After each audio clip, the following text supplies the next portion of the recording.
Alfred? Alfred?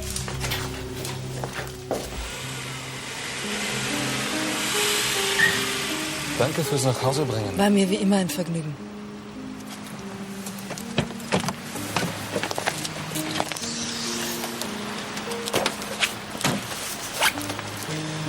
Sagen Sie mir noch einmal, was er geschrieben hat.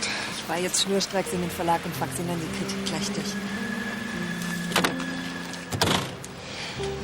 Ich würde sie gerne noch einmal hören. Aus Ihrem Mund klingt sie noch besser. Diese eitlen Dichter. Bitte. Also, er hat wieder mal auf meisterhafte Weise gezeigt, wie raffiniert und spannend eine Geschichte erzählt werden kann und so weiter und so weiter und so weiter. So eine Kritik muss man sich auf der Zunge zergehen lassen. Bitte gleich faxen. Und vergessen Sie die Verkaufszahlen nicht. Einen schönen Tag noch. Ebenfalls.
Meisterhafte Weise.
Da bist du ja endlich. Wo warst du denn lang? Hm? Na komm, wir müssen los. Na komm.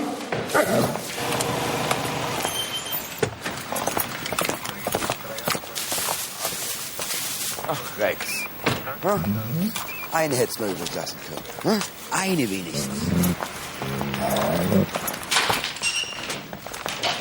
Ja, grüß dich, Herr X. Grüß dich, Herr Brandner. Da drinnen schaut's arg aus. Der Sprengsatz muss kurz vor ihm explodiert sein. Der Mann war auf der Stelle tot. Grüß Sie.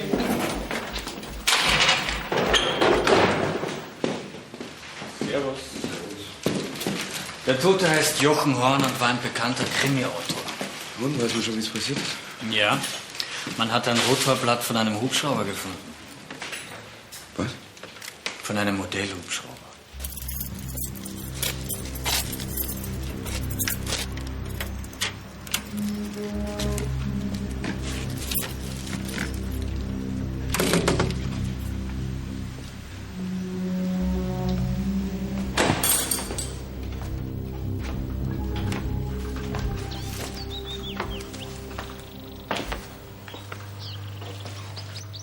Ich habe Schnitzel und Kartoffelsalat mitgebracht.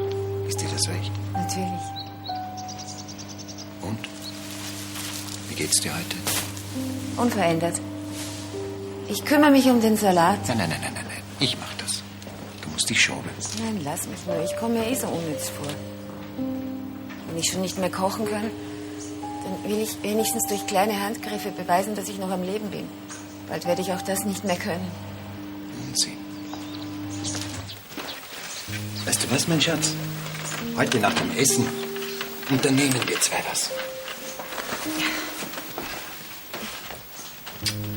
Musst du heute nicht arbeiten? Nein, mein Chef hat mir freigegeben.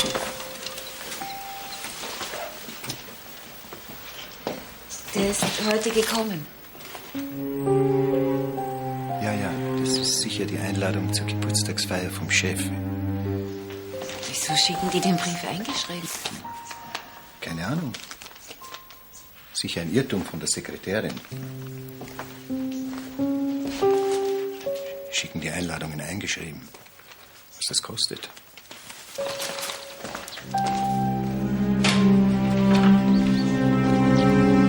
Ich kann mir irgendwie nicht vorstellen, dass der Täter den Hubschrauber von der Straße aus gesteuert hat.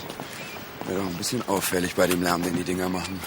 Ja, und von da drüben aus, das scheint nicht mehr in Betrieb zu sein. Schauen wir mal.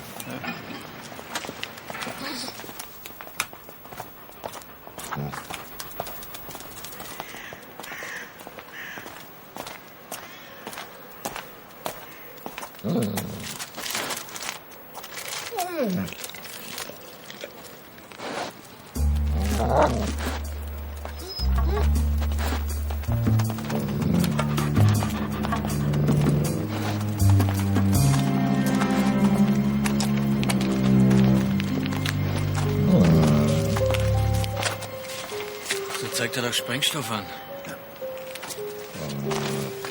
Sehr gut, Rex. Ich rufe die Spurensicherung an. Vielleicht finden die noch ein paar brauchbare Spuren.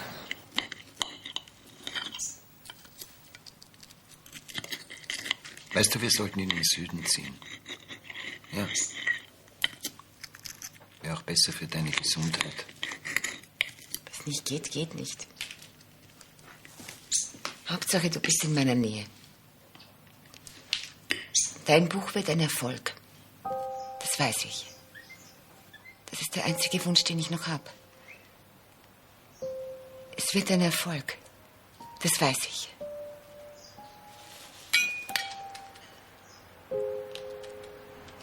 Alfred? Alfred? Ja? Bedrückt dich was? Nein?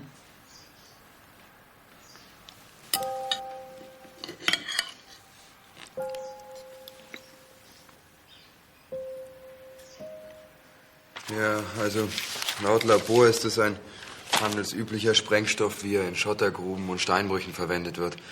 Schaust du bitte nach, ob es in letzter Zeit Einbrüche gab, bei denen auch Sprengstoff gestohlen wurde? Alles klar. Danke dir. Ja. Ciao. Ja.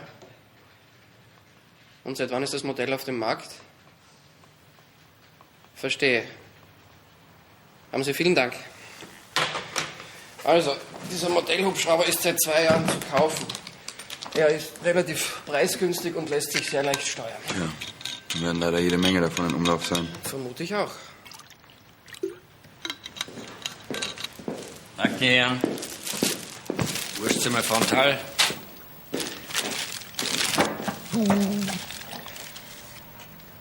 Rex, du brauchst mich gar nicht so anschauen. Du hast schon heute Vormittag meine Wurstsemmel bekommen. Rex, du kriegst sie nicht. Ich hab Hunger. Also gut, wir teilen, okay? Aber dafür machst du für mich draußen das Licht aus. Hm? Kunst?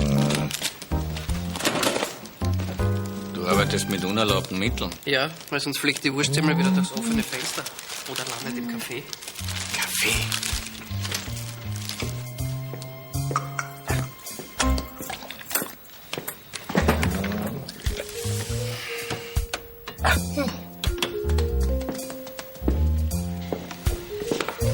Was ist denn das? Polster? Ja, selbst gestrickt. Ja. Aber nicht von mir. Sehr fesch. Bisschen bieder vielleicht, aber sicher warm. Ja, sehr warm.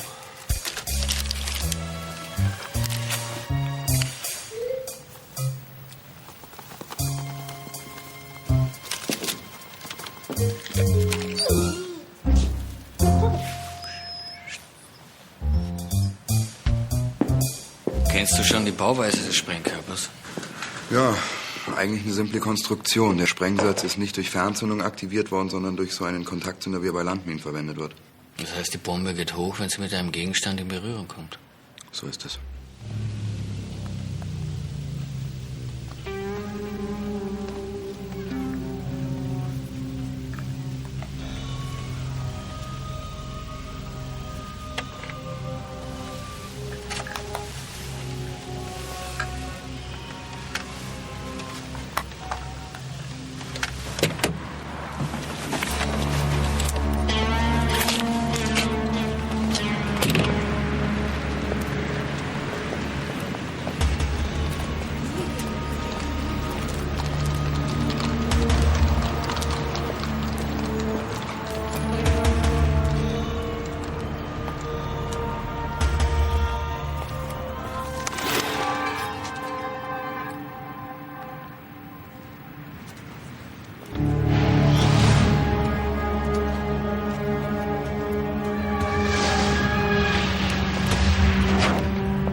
Super magst du das.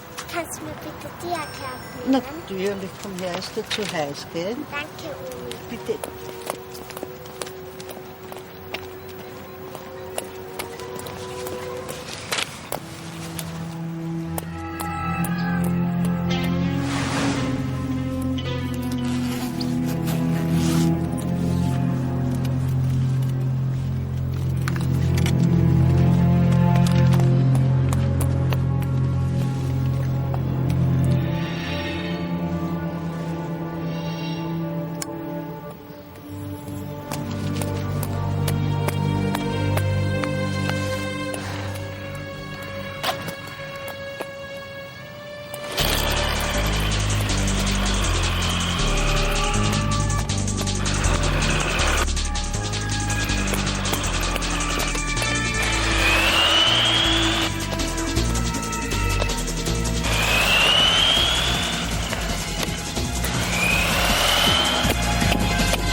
Wieso darf man das Auto nicht anrühren?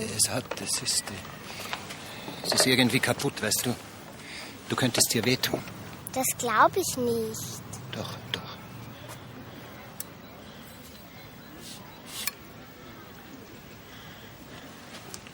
Jetzt darfst du damit spielen. Jetzt will ich nicht mehr. Nein, das muss ich mir nicht antun.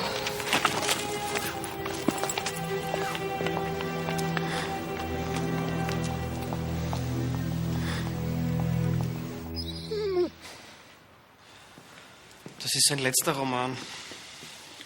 Einer von euch beiden schon mal einen Krimi von ihm gelesen? Ich brauche keine Krimis. Mir reicht das, was hier bei uns passiert. Hin und wieder lese ich gerne einen zur Entspannung.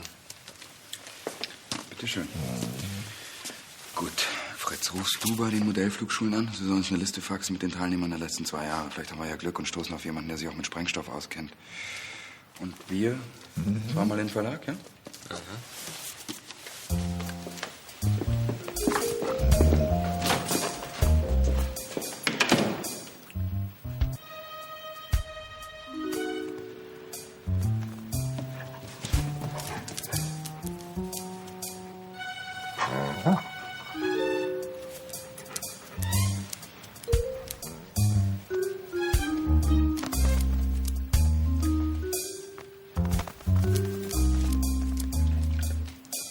So ein Schlingel, das macht doch ein braver Hund nicht. Kannst du dich bitte erkundigen, wie der Unwag Verlag finanziell dasteht, musst du schreiben? Mach ich. Danke. Hey, was ist? Gehen wir.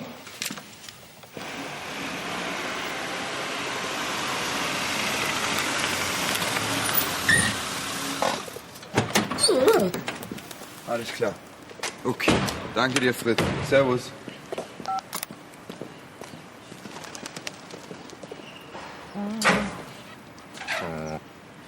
Meine Zeit ist leider ein bisschen begrenzt.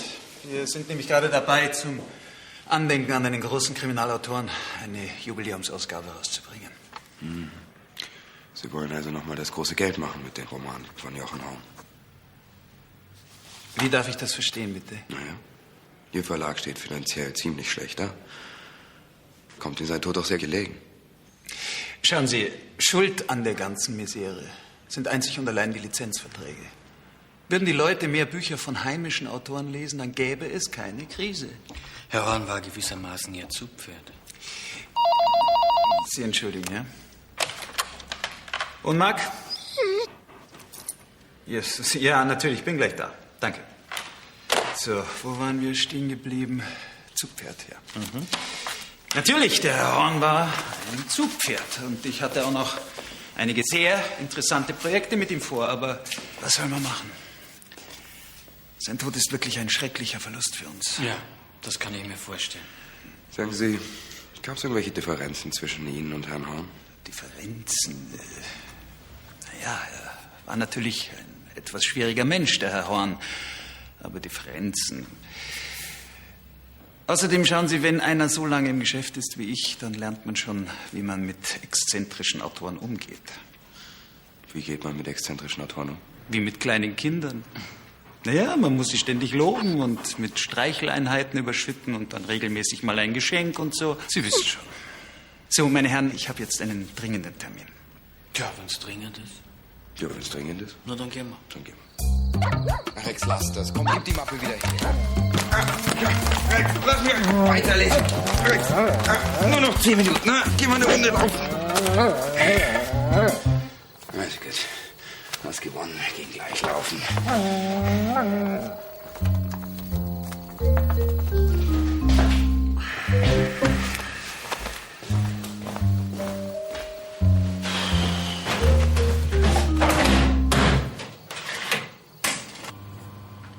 Sie haben es heute in den Nachrichten gebracht. Ja, aber das gibt es doch nicht. Ich bin zwar körperlich ein Wrack, aber nicht geistig. Ein Modellhubschrauber ist mit einem Sprengsatz durchs Fenster geflogen und explodiert. Genau wie du es in deinem Krimi beschrieben hast. Wahnsinn. Du hast damit nichts zu tun? Ich bringe die Menschen an Papier um, das weißt du. Das heißt zwar immer, es gibt keine Zufälle, aber in diesem Fall, Das ist unglaublich. Was steht in dem Brief? In welchem Brief? Das war keine Einladung. Mach mir nichts vor.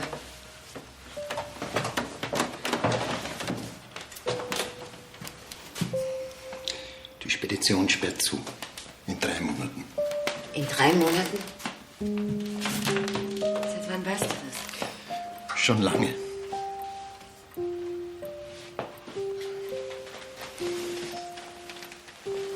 Aber weißt du, ich wollte dich nicht beunruhigen. Ja, und vielleicht wird mein Krimi bald verlegt. Ist kein Grund zur Panik.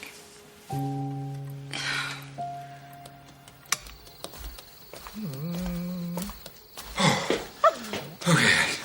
Also, wo ist die Mappe, hä? Ach komm, Max. Ich bin auch mit dir laufen gegangen. Hast du versteckt, hä? Und wo? Oh, Max. Zeig's mir. Also. Da drin?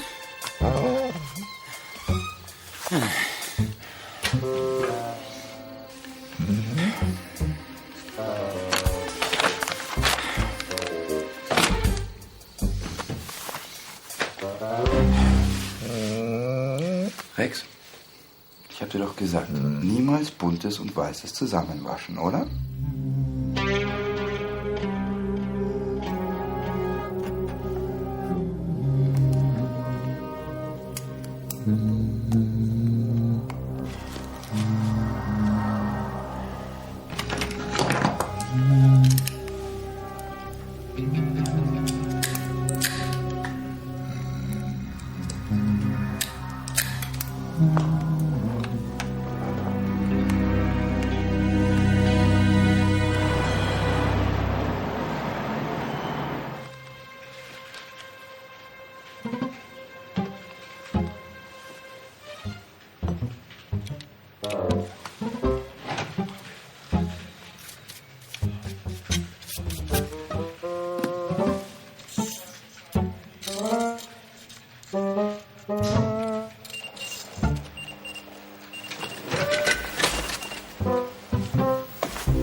Morgen, Fritz.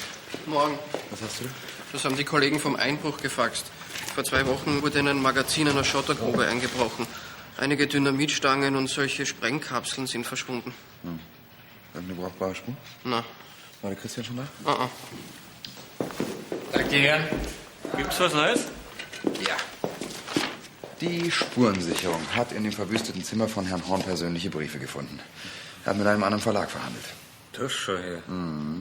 Komm, Rex. Und was willst du heute essen? Irgendwas. Ganz egal. Mineralwasser, Obst, Waschpulver. Alles in Ordnung? Ich wünsche dir einen schönen Tag. Ich dir auch.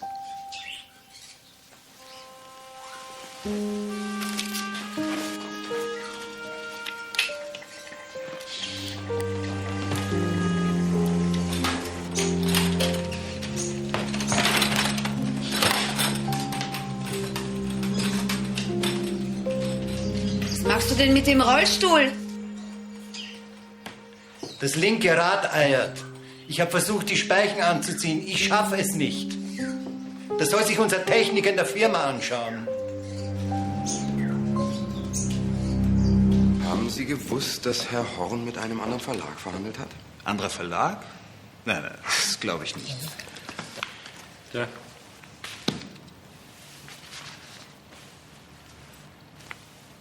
Dieser Gauner. Na, also ich habe davon nichts gewusst, überhaupt nichts. Ja, am besten Sie wenden sich an Frau Speth. Das ist meine Cheflektorin und engste Mitarbeiterin. Die kann Ihnen sicher weiterhelfen. Immerhin war sie recht gut befreundet mit Herrn Horn. Wo finden wir Frau Speth? Immer den Gang entlang und die letzte Tür rechts. Dankeschön.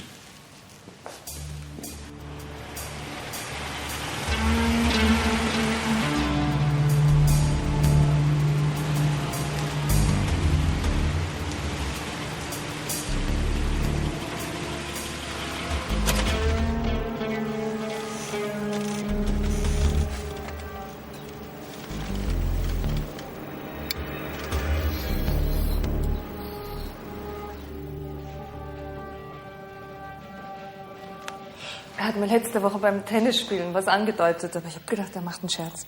Das ist Schlitzohr. Ja. Also, wenn ich Sie jetzt richtig verstehe, dann wollte er damit eine Tantiemenerhöhung erreichen? Ja? Er wäre voller Stolz ins Büro des Chefs marschiert und hätte lautstark verkündet, dass er bei einem anderen Verlag mehr verdienen würde. Und das meiner Meinung nach mit Recht. Und Herr Umag hätte etwas draufgelegt, um ihn zu halten? Bestimmt. Unterhaltungsliteratur ist wie Fußball. Wer die meisten Tore schießt, bestimmt den Marktwert. Ich muss jetzt ins Lehrertbüro fahren. Die warten da auf mich. Sie können mich aber gern begleiten, wenn Sie das möchten. Nein, danke. Wir haben keine Fragen mehr.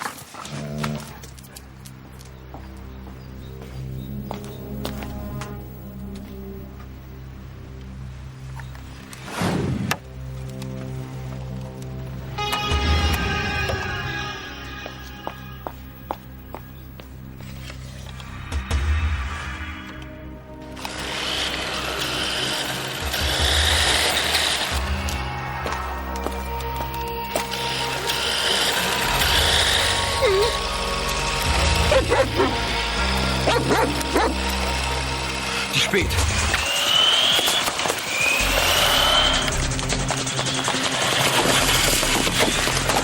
Aussteigen, schnell! Komm jetzt!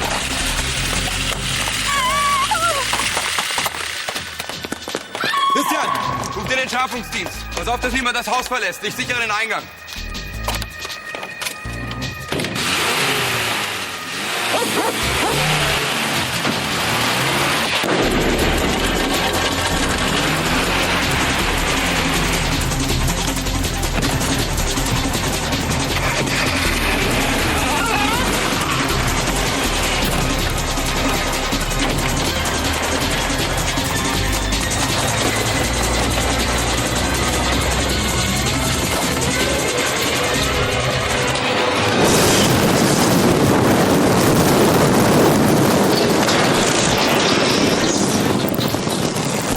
Alles in Ordnung? Ja.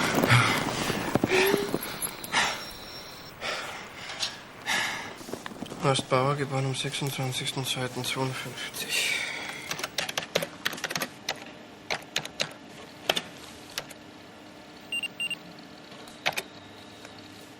Fritz Lehner, geboren am 17.05.76. Büro Brandner Kunz. Ich bin's. Gib bitte eine Fahndung raus nach einem blauen Mercedes mit dem Kennzeichen W63007A und sag mir, auf wen der Wagen zugelassen ist. Mach ich. Ich habe die Liste der Teilnehmer der Modellflugschulen durchgeschaut. Es ist aber kein einschlägig Vorbestrafter dabei. Frau Speth, haben Sie eine Vermutung, wer hinter diesem Anschlag stecken könnte? Haben Sie in letzter Zeit merkwürdige Anrufe bekommen oder Drohbriefe? Auch nicht. Was ist denn mit den Autoren, deren Manuskripte abgelehnt werden?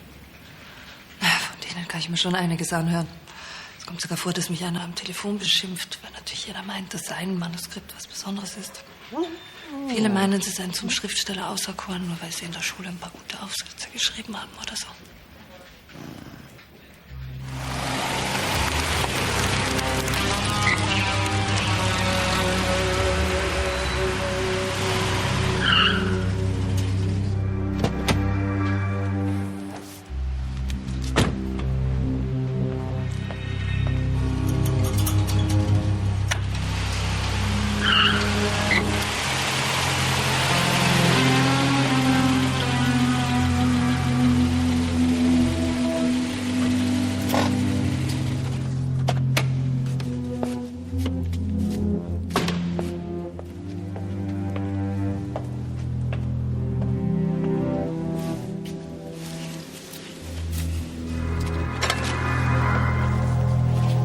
Manuskripte sind allein in diesem Jahr bei uns eingelangt.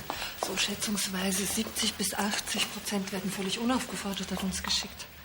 Werden die Namen der Absender irgendwo notiert? Ja, es gibt so eine Art Eingangsbuch, da wird jedes Manuskript mit Titel vermerkt. Kann ich's mal sehen? Aber sicher. Ja, Brandner? Es gibt kein Kennzeichen mit dieser Ziffern-Buchstaben-Kombination. Mist, das heißt, wir müssen alle Besitzer vom blauen Mercedes überprüfen lassen. Ja, aber das dauert mindestens 3 Wochen. Ja, klar. Hast du eine bessere Idee? Nein. Faxst du mir bitte die Liste von den Modellflugschulen hierher in den Verlag? Vielleicht ist ja da was dabei, was uns weiterhilft. Okay.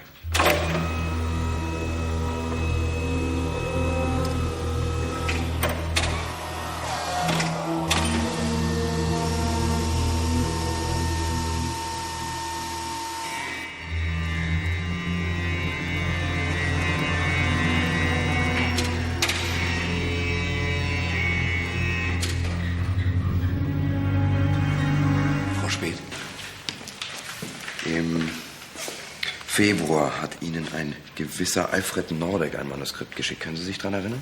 Nordeck. Ja, der hat einen Kurzkrimi an uns geschickt. So 2, 3 Seiten lang. Der war irgendwie originell. Ja, und dann hat er einen Krimi in Romanlänge verfasst. Der war leider äußerst schlecht. Den habe ich nach ein paar Seiten weggelegt. Hat mich dann angerufen, da habe ich ihm meine ehrliche Meinung mitgeteilt. Haben Sie eine Telefonnummer oder Adresse von Herrn Nordeck? Die müsste eigentlich vorne auf dem Manuskript stehen. Also wenn es im Februar eingelangt ist, dann müsste es eigentlich da hinten in dem Stapel liegen.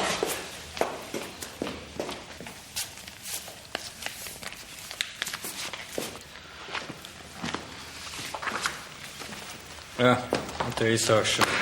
Ebrauskasse 17. Gut, Frau Speth, bleiben Sie bitte im Haus. Ich schicke einen Kollegen vorbei, der auf Sie aufpasst, ja? Komm.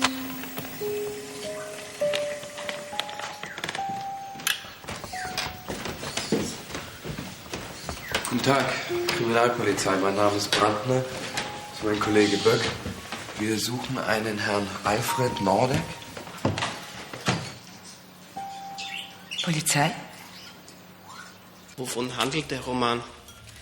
Es geht um einen Spielzeugerfinder, dem seine Erfindungen gestohlen werden. Aber so genau weiß ich das auch nicht. Ich habe ja das Manuskript nach ein paar Seiten weggelegt. Ich mache mir da immer Notizen. Viel zu schemenhafte Dramaturgie, platte bis naive Sprache, für uns uninteressant. Und das wissen Sie schon nach ein paar Seiten? Muss ich. Sonst würde ich ja verrückt werden bei den vielen Texten. Aha. Ach so. Ja, Herr Alfred Nordeck. Sind Sie sicher? Aha, danke. Er war weder gestern noch heute in der Speditionsfirma. Das gibt's doch nicht. Die müssen sich irren. Sagen Sie, wissen Sie, wo wir ihn finden könnten? Nein, aber er wollte um 5:30 zurück sein. Dürfen wir uns ein wenig im Haus umschauen? Natürlich. Wollen Sie mir nicht sagen, was passiert ist? Sie müssen wegen meiner Behinderung keine Rücksicht auf mich nehmen. Hat er etwas angestellt? Das wissen wir noch nicht. Noch einen Kaffee? Nein, danke, Frau. Spät. Frau Speth. Ich trinke eigentlich Kräutertee. Aha. Ach so. Bleib du hier. Ich fahre mit dem Rex in die Speditionsfirma und schau mich mal um, ja?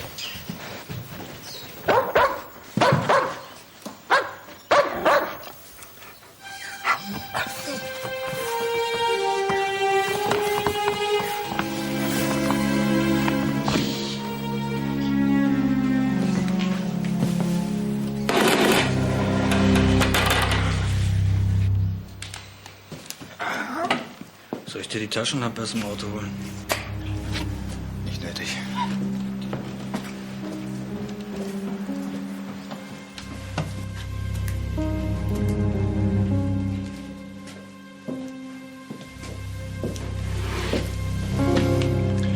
Wie sagst du in so einem Fall immer? Volltreffer. Mach schon, heb ab. Ja, hallo Alex, ich bin's, der Fritz. Ich habe das Manuskript vom Nordeck überflogen. Es handelt von einem Spielzeugerfinder. Ja, aber das ist nicht wichtig. Halt dich fest. Ein Killer bringt 3 Menschen um. Den ersten mit einem Modellhubschrauber, der mit Sprengstoff bestückt ist. Den zweiten mit einem Modellauto, ebenfalls mit Sprengstoff bestückt. Und den dritten, den bindet er in einem Rollstuhl fest und lässt ihn in einer Lagerhalle durch ein Labyrinth fahren. Der Mann findet den Weg zum Ausgang nicht und baff, fliegt in die Luft. Gut, der Nordeck setzt seinen Krimi also in die Tat um, aber das bedeutet doch, dass er es noch auf eine dritte Person abgesehen haben müsste. Okay, pass auf. Erkundige dich bei Frau Speth, ob sich der Nordeck im Verlag mit noch jemandem außer ihr unterhalten hat. Frau Speth, hat Herr Nordeck außer mit Ihnen mit noch jemandem im Verlag gesprochen? Ja, mit dem Chef. Soviel ich weiß, war er auch 1, 2 Mal bei ihm im Büro. Und wo ist Herr Unmark jetzt? Herr Unmark geht immer um diese Zeit Inlineskaten im Prater. Wissen Sie, wo im Prater? Soviel ich weiß, stellt er seinen Geländewagen immer am Lusthaus ab.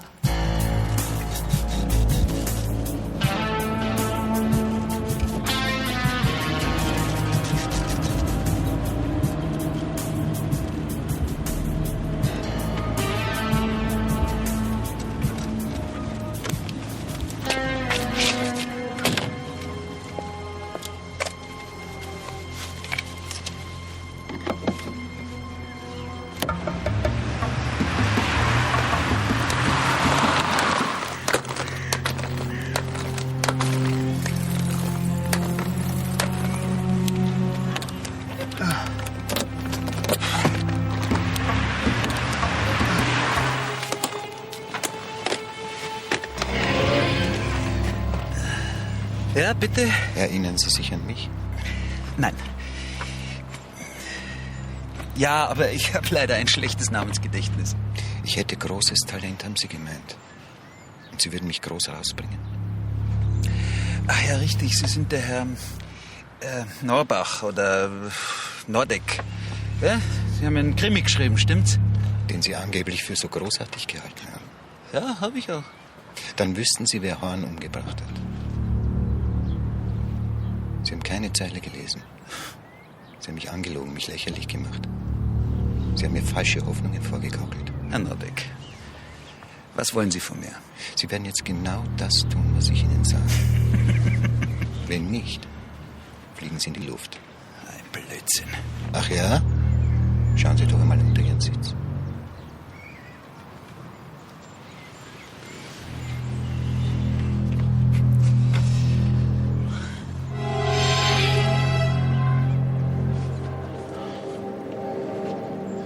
Die Rache eines beleidigten Autors.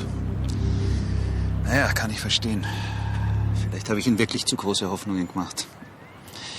Dann tut es mir leid. Aber Kompliment. Für einen Moment habe ich wirklich geglaubt, das Dynamit wäre echt. Ist es auch. Bitte glauben Sie mir. Denken Sie an Horn. Sie werden jetzt meinem Auto folgen. Ich werde Sie durch den Rückspiegel genau beobachten. Sollten Sie versuchen, aus dem Wagen zu springen, dann drücke ich auf diesen Knopf. Bumm.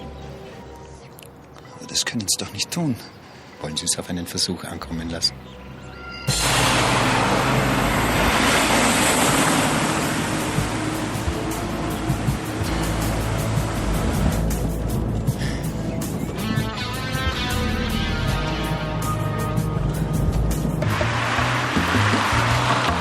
Ich sehe keinen Geländewagen.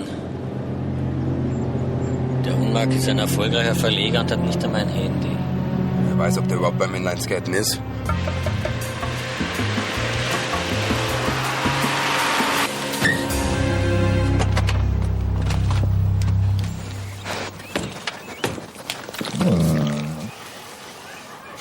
Sehen ziemlich neu aus. Würdest du die liegen lassen? Entweder hat sie hier vergessen oder...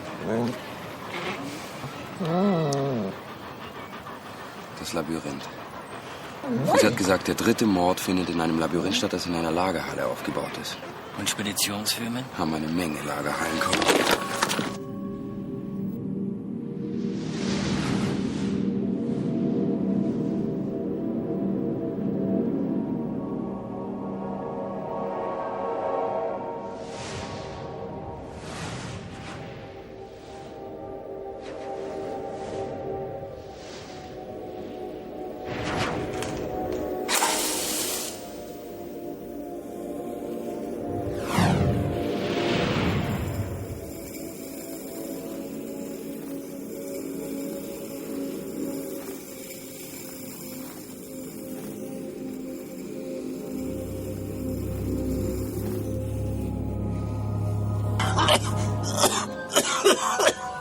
Na, wie fühlen Sie sich?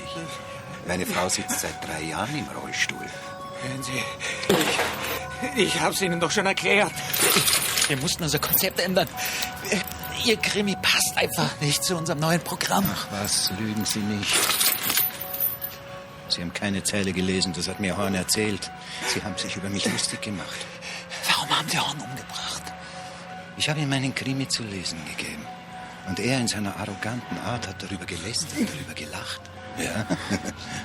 Er hat gemeint, kein Mensch würde auf so absurde Weise einen anderen Menschen umbringen. Sehen Sie? Jetzt lache ich, ja.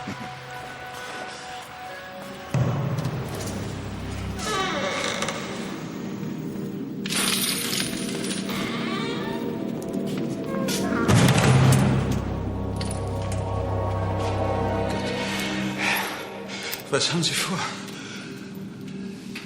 Sehen Sie die Waage? Sie befinden sich hier in einem Labyrinth mit einem Sprengsatz. Sie haben circa 5 Minuten Zeit, diesen Sprengsatz zu finden. Wenn Sie es schaffen, können Sie die Kerze ausblasen. Wenn nicht, also dann, viel Spaß. Das können Sie doch nicht tun! Bleiben Sie hier! Übrigens, die Tür lässt sich von innen nicht öffnen.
Wo ist Unmark? Sie kommen zu spät. Ich bin sicher, dass aus dem Labyrinth nicht herausfinden werden. Komm weg!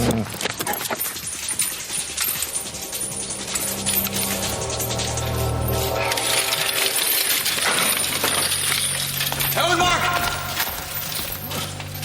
Hier! Hier bin ich! Max, zeig mir den Weg.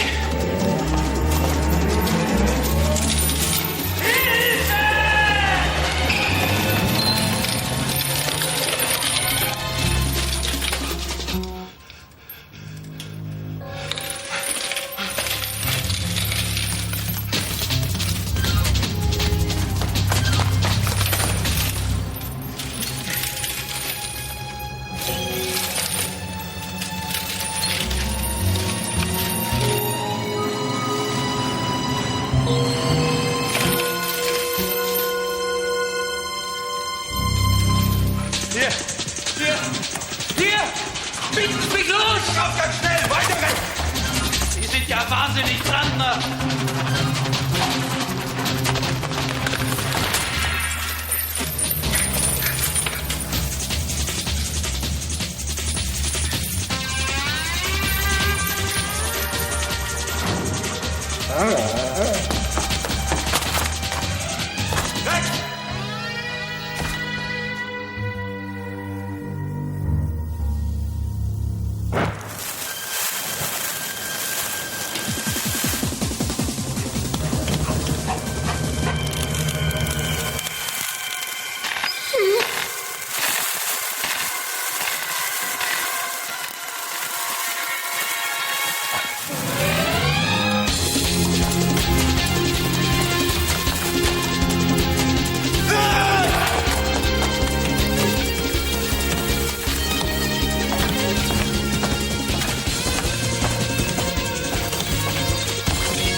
Na du? Ich glaube, den Entschärfungsdienst können wir uns sparen.